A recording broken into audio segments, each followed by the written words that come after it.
Hello, welcome to the Hellenist.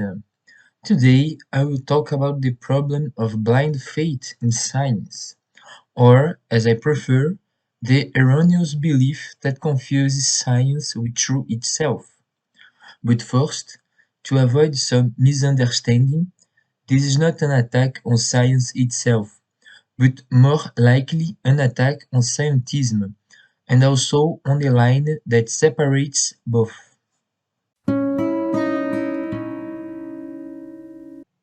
As a person who accepted scientism views in the past, I can say that it is still very infused not only in a part of society, but sometimes even in the field itself of science, in the case of the authority appeal in the scientific fields.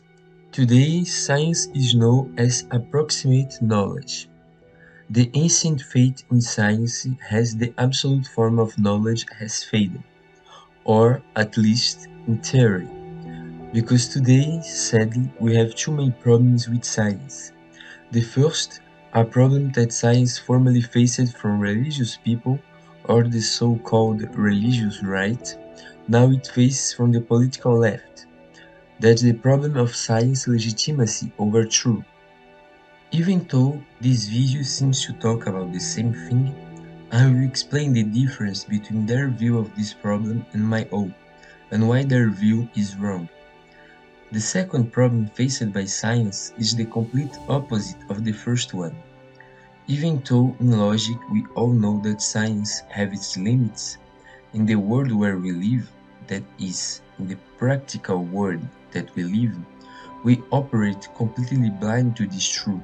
That is, we know that science is not the absolute truth, yet we live and talk as it was the absolute truth, and we assume that scientific knowledge is an unquestionable dogma.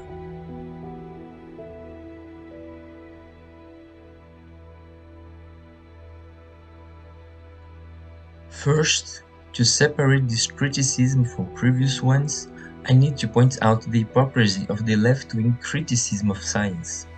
The same people who say that science is a Eurocentric form of knowledge, an oppressive form of knowledge, a form of knowledge who doesn't take in consideration other people's form of thought, are also the same people who call you a scientific denial or a negationist when you refuses to accept a so-called settled science. In other words, when I dislike, say the leftist, science is being a tool of capitalism or of Eurocentrism or of the people with money who pay for to buy the products of science, and they need to be taken in consideration cautiously. After all authority needs to be questioned, right? But when I, the leftist, like the science, then it has the same authority level than the word of a god, and anyone who dares question it is or dumb or evil or both. It needs to be noted that the leftist criticism of science isn't entirely invalid. I would even say that someone needs to have that careful approach prescribed right by the left, because they aren't wrong when they say that there's interest behind science. The leftist error is only to consider interest when science operates against them, but when science seems favorable to the leftist cause, then all of a sudden science is completely objective and has found a universal truth. Leftists are, in this way, very similar to the religious right. Both of them know already the truth before science, and the goal of science is to prove their own truth, or science is not doing a good job. The principal difference between those two is that the religious doesn't need science in the same way than the leftists do. And this is the reason why you see a lot more leftists than rightists in general fighting for or against science. Having the religious people can simply ignore science as a mere mortal thought, in opposition to the absolute true and secret thought of God. But since the left doesn't have any God to oppose science, They godlify science, their own version of science, and use it against other gods and other science that they see as the evil ones. This idea of the godly science can exist in the mind of the political left, and in a lesser way in the mind of the common people, as illustrated in phrases like "it's not me who is saying this, it's science," exist because the appeal to an authority is a natural part of the humans, even if it is a fallacy. And the common sense is, in this case, the greatest defender of scientism, taking the argument because science says so to the same level as the word of a god.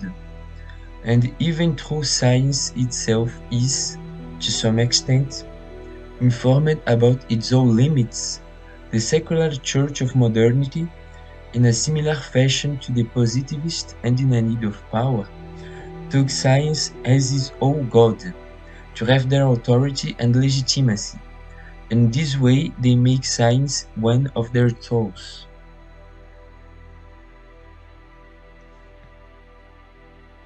My personal criticism of the idea of science as an ultimate truth is made by two arguments. The problem with the notion of progress inside science and its dependence on new technologies, and the problem of the time perspective.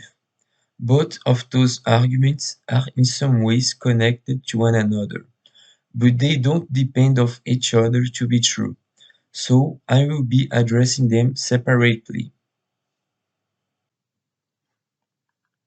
The progressive notion of science operates in the opposite direction of the knowledge of truth. This happens because if science is always in progress, then all true knowledge in science can be obtained. It's simple, the science of the future will be the one to hold the truth, since the end of progress is always in the future. This, of course, if you don't think that we are at the end of both science and technology. If we aren't in the end, then where are we? Look at technology. The more we go to the past, and less technology were necessary to make science. Today, in the majority of the scientific fields, you can't even work properly without technology from at least 100 or 200 years ago. And this is the difference between technology and science. Technology operates in the field of utility, while science in the field of truth. That difference is easily explained when we look at time. Let's take, for example, a thing that is true. A thing that is true can be found both in the present as in the past, since if an ancient person has discovered something that is true, the progress of science and technology will serve only to confirm it. So, science, to that extent, can be seen as the prover of the eternal truths of the past. Technology, on the other side, operates for the future. In its quest for utility, the future development is fated to be better than the present and past ones, because it looks at the models that exist in the present and make them better at the same existing function that they have. Technology have, in this case, no relation to the concept of truth, while science have. And since science become more and more hostage of the technological development, and technology is fated to progress, then the relation between science and truth only become more and more distant. The more technology develops, the less reason we have to trust science, even if that seems paradoxical. But it's exactly because technology always seemed to push us in the direction of truth that we got even more distant. That is, if a technology of today says something about the truth, but you know that in the future technology will be even better at knowing what exactly is true, then why should you believe what the science of today have to say? Let's say, if I know that in the future we will have a an even better telescope, and machines to learn about the space, why should I believe in what astronomy have to say today? In an excellent video, the great scientist Richard Dawkins, in a defense of science, said, "Science works." And he is right. The problem is working and being true isn't the same. The scientific model of modern science, the one that works today, isn't the same that worked yesterday. Let me talk a little about this. For the ones who doesn't know, for over 1,000 years the scientific model of the West has the Aristotelian model, the science founded by the ideas of the great philosopher Aristotle, have worked very fine for 1,000 years till it stopped working and we needed to change. Now, I give you the question. How many years do you think modern science truths will keep being true?